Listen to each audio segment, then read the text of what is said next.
think many of us are already tired of hearing something like economic collapse, economic crisis, economic crash, China's economy is collapsing, the United States are collapsing, the United Kingdom is collapsing, housing market crash, stock market crash. And it's not only on YouTube. Michael Burry, for example, also predicts looming economic crisis every year since 2015. Yes, there will be economic crisis in the world. In general, we can say that there are normal economic cycles. Economic growth and inflation, then stagflation, and then recession and deflation. It's all just words. Even just a slowdown of the economy can be called a recession, and 1% drop in GDP can be called a total collapse. I often say that language is too simple to describe an infinitely complex reality.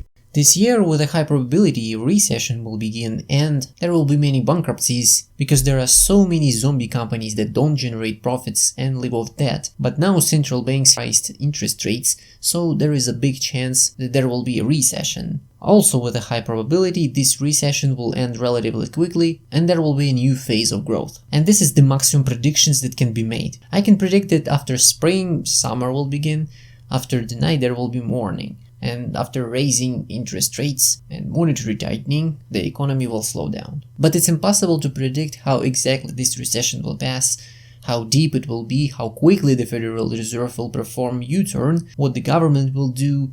It all depends on infinite number of random factors. Here are a lot of videos about the big collapse of the economy, and of course I can't say that I watched most of them, so I will only say that some of these videos are just a huge exaggeration. Why there are so many of these videos? Well, the answer is simple. They just get views. Psychologists noticed long ago a thing that they call negativity bias. People spend more time discussing negative news than positive news. Negative news generate more interest than positive news. People often judge a situation worse than it really is. By the way, even jokes about the economy always make fun of some negative situation, not positive. Well, for example, the Ministry of Finance has news for us. The bad news are 2023 will be worse than 2022. And the good news that 2023 will be better than 2024. If the exact same joke were making fun of an optimistic situation instead of pessimistic, it would not be funny. One news website decided to conduct an experiment and completely eliminate negative news and only publish positive news.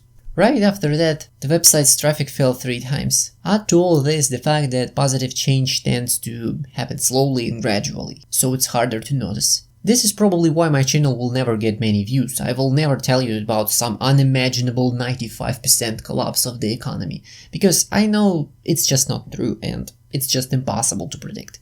The reality is that crises, on the contrary, are becoming less deep and less serious. Economists and central banks have learned to simply flood any crisis with money, zero rates, and it works. The world, in a relatively short time, came out of the economic crisis caused by the pandemic. Yes, super soft monetary policy is not a panacea. The Japanese bank already has been trying for decades to boost the economy with the help of super soft monetary policy, and it doesn't work. The only thing that can be achieved with the help of super soft monetary policy, it is easier and faster to survive the economic crisis.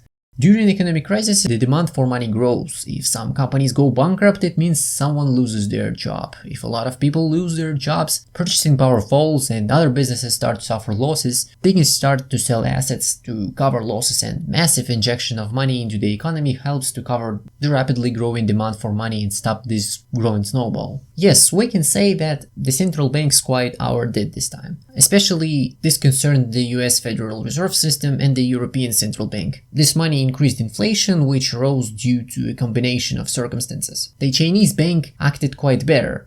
It turned down the stimulus at the beginning of 2021, much earlier than the European Central Bank and the Federal Reserve System. Thanks to this and some other features of the Chinese economy, there was not even a big spike in inflation unlike in Europe and America. People always want to make money, and free market creates conditions that if there is even a slightest possibility of making money, there will definitely be someone who's doing it. Those who try to make money online know that whatever you try, there are already a bunch of competitors. No matter what you come up with, there are already a trillion people doing it. If we imagine that, for example, all barbers suddenly disappear in my city, then an opportunity to earn money will appear immediately, and someone will definitely use the opportunity. Many people even wait for crisis, accumulate money, so when the crisis comes, they will buy assets cheaply or take the place of the companies that went bankrupt. You might have noticed that shortages end with a glut. 2 years ago, the media was talking about the global chip shortage. Now they say there is an excess of chips. At the beginning of the pandemic, there was a shortage of masks, then there was nowhere to put them. There is another institution that can help the economy overcome the crisis more easily. It is the government. The government may cut taxes to ease the burden on businesses and households. The government can subsidize businesses and also just give money to ordinary people and businesses to help them get through the hard times. I want to note that in countries where these mechanisms do not work well or do not work at all, the economy can actually collapse there. There are not so many of such countries in the world. Those are countries with inefficient political and economic institutes that allow incompetent people to manage the economy. The classic example is Venezuela, a dictatorship with ineffective political and economic institutes. According to the Rule of Law Index, Venezuela is at the very bottom. According to the Economic Freedom Index, Venezuela is ranked 176 out of 177. We can say that laws are almost absent in Venezuela. Another example is the country that no longer exists, where there were no mechanisms at all to prevent an economic crisis. It is the Soviet Union. The country where not a single enterprise declared bankruptcy. As a result, the whole country went bankrupt. It was an absolutely unprecedented economic experiment. In 2008, there was a well-known collapse of the US real estate market. The worst possible thing you could do back then is to buy a house at the peak of the bubble in June 2006, and you would have to wait a couple of years for the house price to recover. At the same time, if you return to 2009 and ask Americans how they evaluate the situation in the economy, almost everyone will say that the situation is either bad or very bad. Despite the fact that the crisis ended quickly, and America, as it was the most powerful economy in the world, it remained its status. Yes, for some people personally, this crisis could have ended in bankruptcy or had some serious consequences. Well, I don't know what to say at this point, because people lose money on waiting for crisis too, and they lose even more on waiting for crisis than on crisis. Some kind of bankruptcies occur almost constantly. Someone is just very unlucky. There are a lot of people, and of course the situation will be very different. But someone else got rich thanks to this crisis, and for them it wasn't a crisis, but rather a great happiness. Whoever thinks that everything is bad and everything is getting worse, I would recommend reading the book by the Swedish physician, professor at the California Institute, Hans Rosling. The book is called Factfulness: 10 Reasons We Are Wrong About the World and Why Things Are Better Than You Think. In the book, Hans Rosling tells what I'm talking about right now. The overwhelming majority of people are wrong about the state of the world today. These people, according to the author of the book, believe that the world is poorer, less healthy, and more dangerous than it really is. The book also highlights that many people think the world is getting worse, although facts, figures, statistics show the opposite. The book cites survey data which states that out of more than 10,000 participants of the survey, 80% know less about the world around them than chimpanzees. That is, they have knowledge about our world is at a minimum, and they give answers to the survey virtually randomly. If you ask people questions like, what percentage of people in the world do you think lives in extreme poverty on less than $2 a day? Or what do you think percent of people in the world are billionaires? People will give answers very far away from reality. The authors of the book argue that this proves that modern media information gives distorted data about the world. According to the authors, media describe the world in a biased way, deliberately selecting materials for publication in order to make people think the world is getting worse. The reality is that now the number of people living in extreme poverty, which is considered $2 a day or less, is much less than 30 years ago, and 30 years ago the number of people living in extreme poverty was less than 60 years ago, etc. It's taking into account inflation, of course. 200 years ago, every country in the world lived in poverty by today's standards. And during these 2 centuries, the most record-breaking economic growth occurred, which was the result of the critical concentration of circumstances. One of which is that the economy started to grow through lending.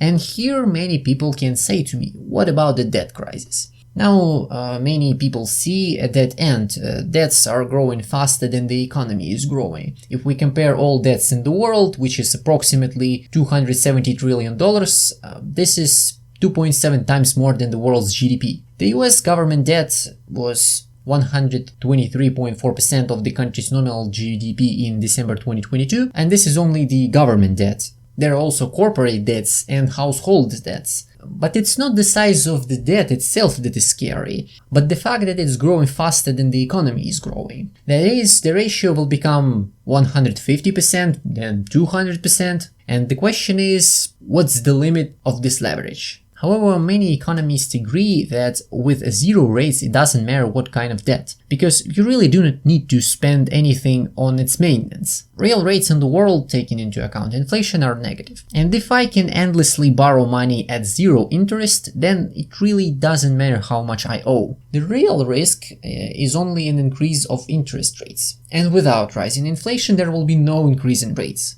And inflation can only rise in three cases. The first is if there is too much money created by the central banks. The second is if the economy grows. The third is random factors and concentration of circumstances, such as, for example, logistical collapse that happened during the pandemic. In 2021, there was a confluence of all these three circumstances. There was a lot of money created from nothing. There was strong growth of the economy because of the recovery from the 2020 crash. There were random factors which led to the energy crisis, the transportation crisis, and the logistical collapse. And then the war began, which increased inflation around the world even more. All this led to a fairly significant increase of inflation. It was an absolutely incredible concentration of circumstances.